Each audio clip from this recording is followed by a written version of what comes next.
Meus queridos e minhas queridas, hoje eu quero que você aprenda a fazer uma boa sustentação oral.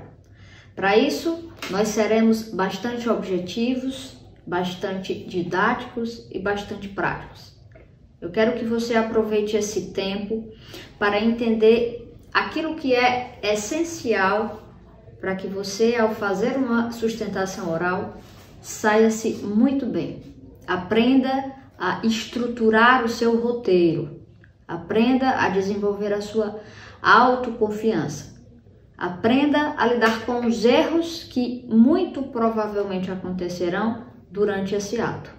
E que você aprenda a utilizar a sustentação oral como um instrumento real e capaz de influenciar em um julgamento favorável ao seu cliente. Como toda boa coisa, a ideia é que comecemos muito bem desenvolvendo um planejamento dessa sustentação oral. Ou seja, que você consiga entender o que é necessário que conste do seu script. O que realmente vale a pena ser dito. Será que tudo vale a pena ser dito?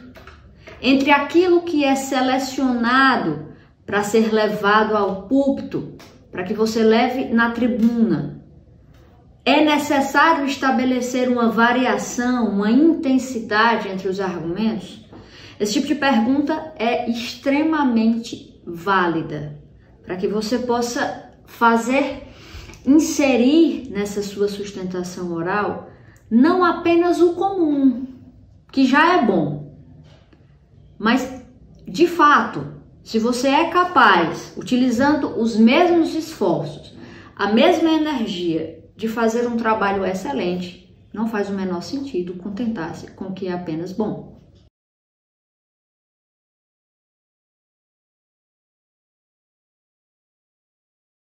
Então, vamos lá. De uma maneira muito prática, e naturalmente você já deve ter isso em mente, é preciso levar em conta, na hora de fazer o seu script, que nem tudo precisa ser levado à discussão. Se nós estamos falando de sustentação oral, via de regra geral, tá? Obviamente que nem todas as vezes, mas na maioria dos casos você estará diante de um recurso. É óbvio que há as ações originárias no âmbito dos tribunais que já comportam, antes de um primeiro julgamento, a exposição oral feita na tribuna. O caso, por exemplo, de uma ação rescisória, é o caso de mandato de segurança e etc. Então vamos lá. Ler os autos é o mínimo, mas como deve ser realizada essa leitura? É completamente diferente a forma de um advogado deter-se sobre os autos de um processo, de um juiz ou um promotor de justiça deter-se sobre os autos de um processo. E a resposta é muito óbvia. A finalidade de cada um é diferente. No contexto de um advogado, isso se multiplica por um número incontável de variáveis, porque a finalidade específica da sustentação oral vai dizer a ver com o interesse precípuo do seu cliente. Então veja, a primeira coisa de fato para ter um bom script, e um script precisa ser conciso, claro e estratégico, é ler os autos desse processo, conseguindo determinar muito bem quais são os principais argumentos que você precisará ou validar durante essa exposição oral ou contra-argumentar, vencer durante essa sustentação oral. Se nós estamos falando de uma sustentação oral a nível de recurso, a primeira cadeia de argumentos que você precisa clarear muito bem não é a da parte adversária, é a da própria sentença. Por uma razão muito óbvia, naquele momento, A reforma é do conteúdo do julgado, do conteúdo da sentença. Então, é bastante interessante, e essa é uma dica concreta, que você leia a sentença, se estivermos falando de um recurso, é claro, e consiga delimitar muito bem quais são os argumentos principais. Tudo bem, você listará todos os argumentos, mas a ideia é que você estabeleça um decréscimo de valor entre esses argumentos, para que ao estabelecer a sua própria argumentação, e esse é um passo futuro do nosso script, você tenha em mente essa estratégia necessária para estabelecer o que será impugnado, contestado, rebatido primeiro, o que virá depois e o que não precisa ser levado à tribuna. Agora, vamos de fato ao que interessa. Como fazer um roteiro estruturado, mínimo, para fazer uma excelente sustentação oral? E é isso que, de modo bastante objetivo, eu quero te ensinar agora. Eu vou te ensinar 7 tópicos, com os quais, se bem preenchidos, você será capaz de levar todo o conteúdo necessário para essa sustentação oral de forma organizada e ainda economizará muito tempo para ter bem feita essa estrutura. O primeiro tópico é não esquecer. Por mais lógico, por mais óbvio que isso seja, você precisa ter em mente as informações sensíveis desse caso, os dados sensíveis desse caso. Número dos autos, os desembargadores ou ministros, enfim, os magistrados que serão responsáveis pelo julgamento da demanda, as partes, terceiros envolvidos, órgão de origem, se estivermos falando de uma sustentação oral em recurso e etc. E por que comentar de algo tão óbvio? Porque veja, são dois, a meu modo de ver, os grandes problemas, dois grandes problemas capazes de impedir uma excelente ou mesmo uma boa sustentação oral. A primeira é a falta do domínio das informações, do conteúdo. E a segunda, você já sabe, é o nervosismo. Quanto maior for o teu controle, a tua capacidade de síntese e de organização com as informações do processo, mais energia você terá para trabalhar as tuas emoções, porque você não ficará receoso, com medo de esquecer o nome da parte, com medo de esquecer o desembargador, com medo de esquecer informações tão óbvias e que muitas vezes você confia à sua memória. Deixe que a sua memória deixe espaço nas suas energias para que você trabalhe esse nervosismo. Esse script vai te ajudar, portanto, a centralizar as informações e a exercer esse autodomínio, essa autoconfiança que você terá com a prática e com o uso dessa estrutura. Então, ponto 1, informações sensíveis. Ponto 2, contextualização. Contextualizar os acontecimentos. É vital que você conheça a situação. O que é dito na petição inicial, na defesa, o que houve na audiência, o que está dito claramente na sentença, se for o caso de recurso, é preciso que você tenha isso em mente. Mas eu não estou falando de um roteiro, veja bem, eu vou abrir um parêntese. Se você estiver fazendo alguma outra coisa, o que é bastante natural, eu quero que agora você pare, porque essa é uma das partes mais sensíveis desta nossa conversa. Este roteiro precisa ser no máximo de 2 páginas. E eu insisto, na verdade, que você se esforce o máximo possível para fazê-lo em 1 página. Porque a ideia desse roteiro não é colocar o máximo de informações gerais que você não terá a menor condição de ler lá no púlpito durante 10 ou 15 minutos. É que você centralize as ideias principais. E por que colocadas de uma maneira bastante objetiva, você seja capaz de memorizá-las e rapidamente, acontecendo, por exemplo, um desvio de pensamento, deu um branco, você você olhe para o roteiro e rapidamente seja remetido à ideia principal, tá? Então veja só, informações sensíveis, contextualizei os acontecimentos. Quais são, e esse é o número 3, os teus argumentos principais?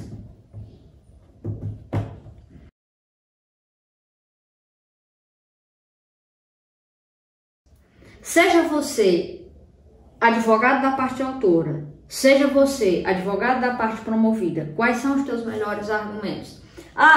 Todos os argumentos, isso pode acontecer, inclusive com bastante frequência.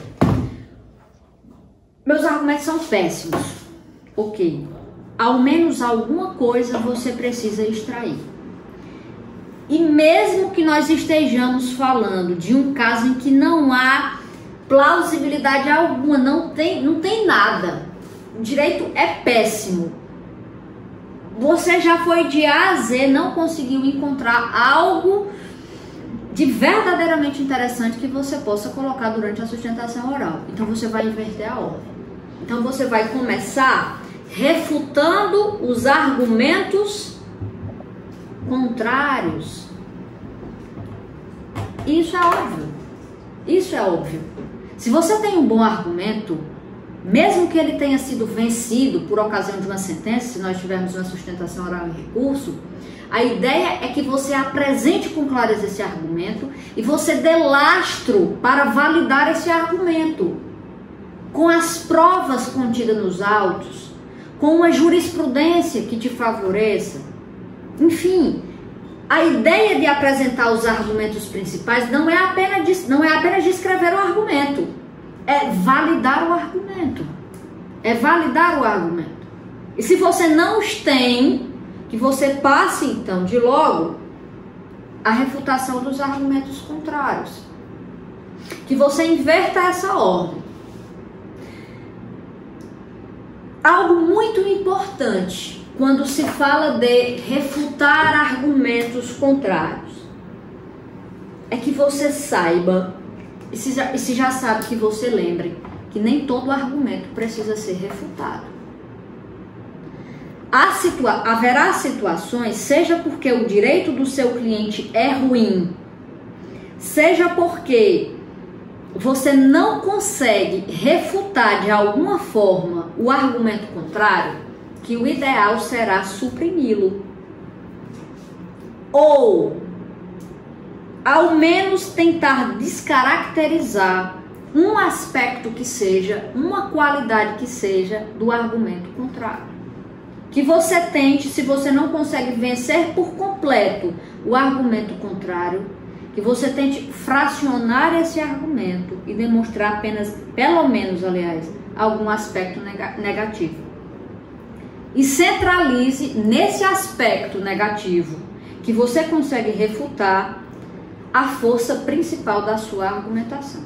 Perceba que eu estou falando de casos extremos. Eu estou falando em situações em que o teu argumento não é bom, em que você não consegue desmistificar completamente o argumento contrário, que você use técnicas para que durante a sustentação oral você consiga enaltecer de algum modo algum argumento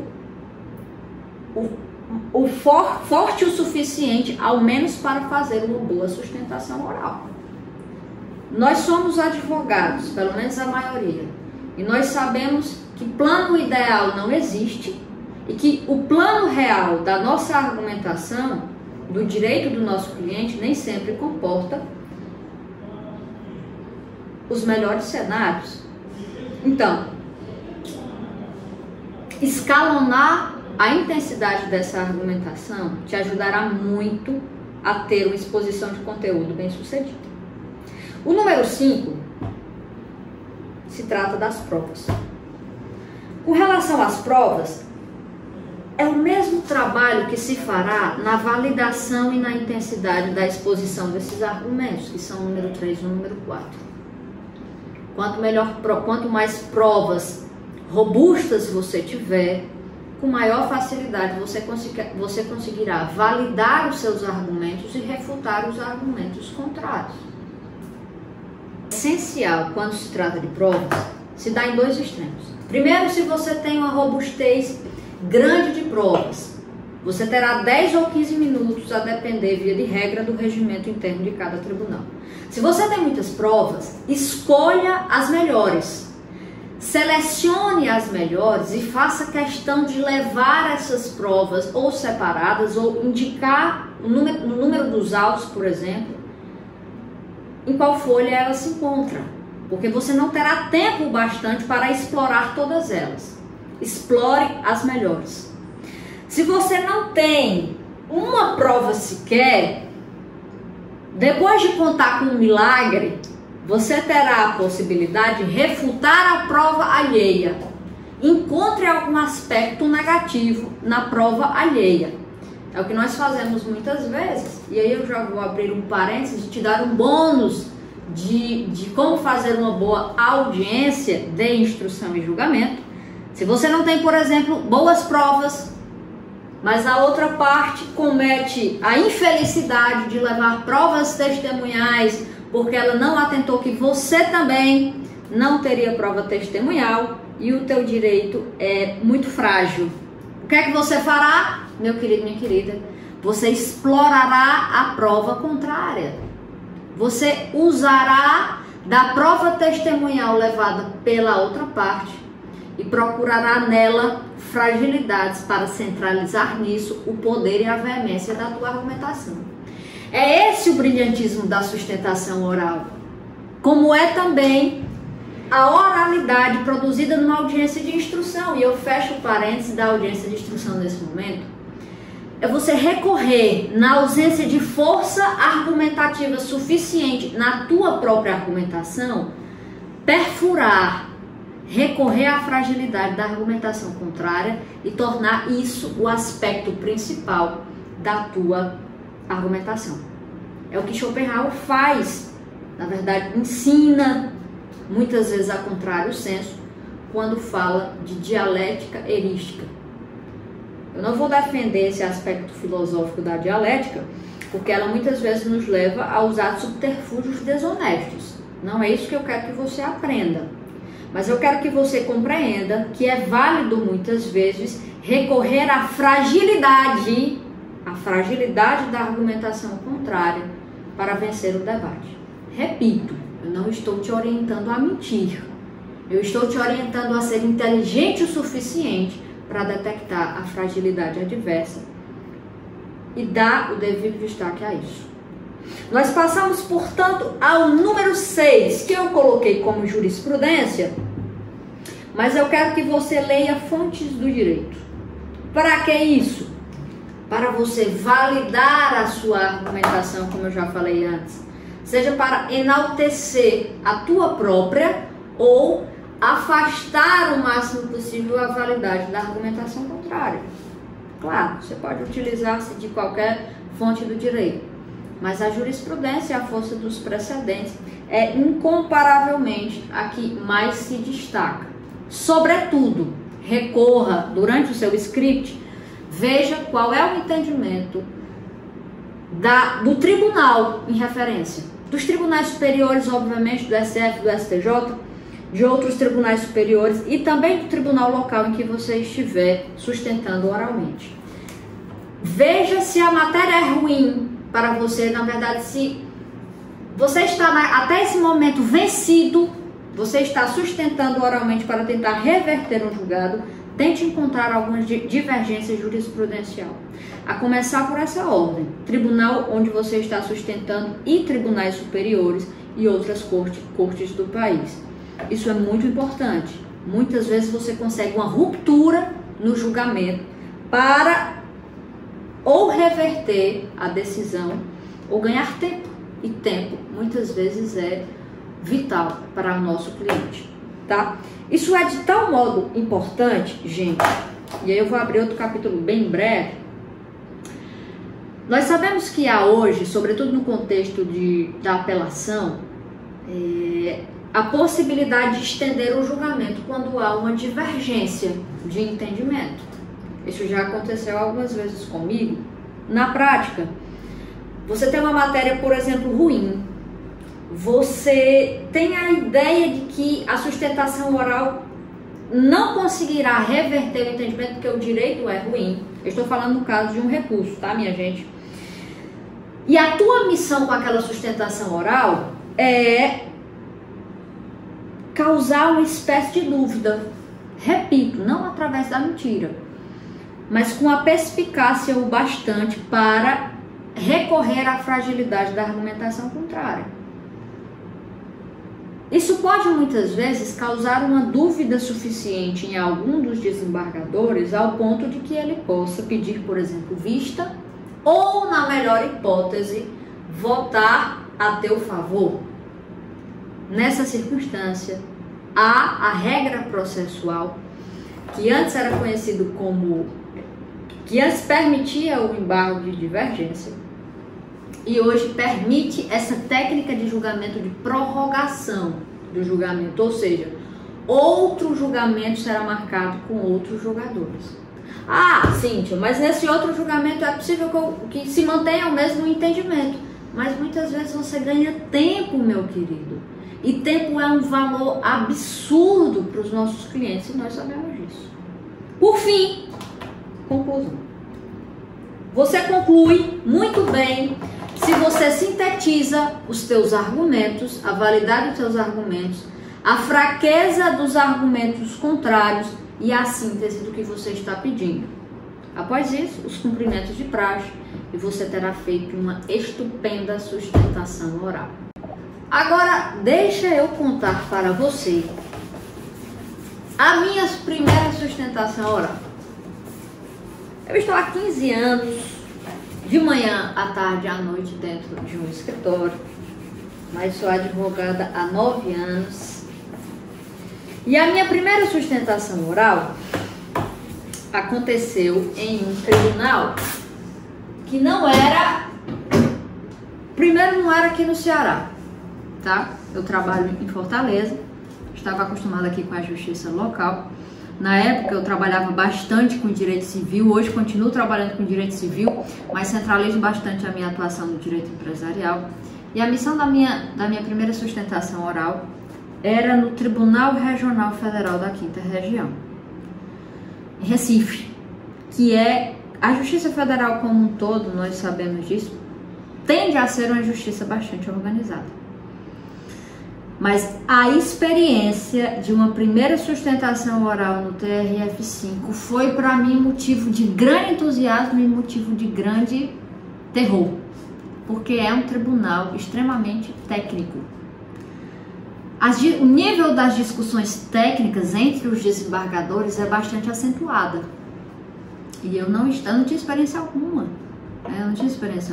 Então veja, eu era muito jovem, eu tinha, sei lá, da minha faculdade com 21 anos, era mais ou menos por aí. Eu já estava acostumada com o dia a dia da advocacia, mas eu nunca tinha andado de avião. Então, o primeiro grande desafio era andar de avião e eu pensei, se eu sobreviver, nada mais me põe medo.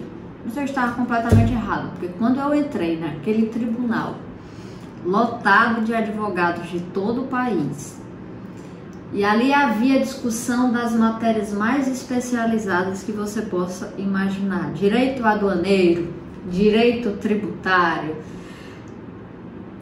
e etc, e etc, e etc. Eu realmente vi que chegar viva era um milagre, mas eu precisaria de outro naquele momento. Bom, então a situação foi essa. Na minha primeira sustentação oral, eu tinha que defender uns clientes que eram empresários em uma situação que envolvia apropriação previdenciária, apropriação indébita previdenciária, tá?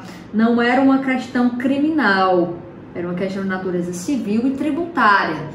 Eu comecei, no meu primeiro escritório eu tive muita experiência com o direito tributário, e aí para mim houve uma certa vantagem nesse aspecto. Eu fiz ontem, eu nem sei qual é a sustentação oral quantas eu já fiz, já são muitas. Mas ontem eu tive a felicidade de sustentar no pleno do TRF5 também. E eu vi lá o desembargador Paulo, que era o presidente da turma onde aconteceu essa primeira sustentação oral. E ele já está, claro, mais velho, eu mais velha também. Mas eu puxando aqui na minha memória, eu lembro perfeitamente ele abrindo a sessão. Isso me causa uma certa emoção até. Eu não sei se é uma emoção de nervosismo, de medo, ou se é uma emoção de saudosa. E todo o ato, todo o ambiente, ele contribui para essa, não sei, essa espécie de nostalgia retórica, sabe? E foi isso que eu senti. Eu estava muito nervosa. Muito nervosa mesmo. Mas eu tinha me planejado muito bem. Esse mesmo roteiro que eu te ensinei agora foi o que eu usei naquela época e é o que eu uso até hoje. E eu já fiz inúmeras sustentações orais em diversos tribunais. E ela realmente funciona. E eu fui lá, o prazo regimental era de 15 minutos. Nos primeiros minutos eu passei uma certa dormência. De verdade, foi exatamente isso que eu senti. E o meu maior medo era esse, era o nervosismo ser tão grande, que eu não conseguisse, na hora desse um branco, eu não conseguisse me situar depois. Esse nervosismo em mim existe até hoje. Não a dormência nos pés, não sei se era nervosismo ou se era alguma doença da época. Mas o fato é que, porque eu tinha um roteiro muito bem estruturado, o nervosismo não me impediu de recorrer aqui, de voltar para cá e de conseguir, colocar as ideias em prática. E eu lembro, nunca mais eu esqueci disso. Talvez por isso eu tenha me encantado tanto com a sustentação oral. Que eu terminei e o desembargador presidente disse que aquela tinha sido uma sustentação oral brilhante. Eu recebi os parabéns de todos os embargadores que estavam presentes na turma. E por uma felicidade muito grande que nem eu mesmo era capaz de prever, porque o direito era ruim. O direito era ruim. Um dos desembargadores pediu vista. E pouco tempo depois saiu, eu não precisei sustentar novamente, saiu a decisão reconhecendo, declarando a prescrição das dívidas tributárias que estavam sendo colocadas ali, discutidas. Era uma demanda de natureza tributária, não era nem de natureza civil, que eu equivoquei. Então veja, aquilo me marcou demais, né? Então foi um momento em que eu vi, caramba, qualquer pessoa pode fazer isso. Não é preciso uma genialidade absurda, é preciso apenas um método bom, um método muito bom, uma prática reiterada e um feedback bem acentuado.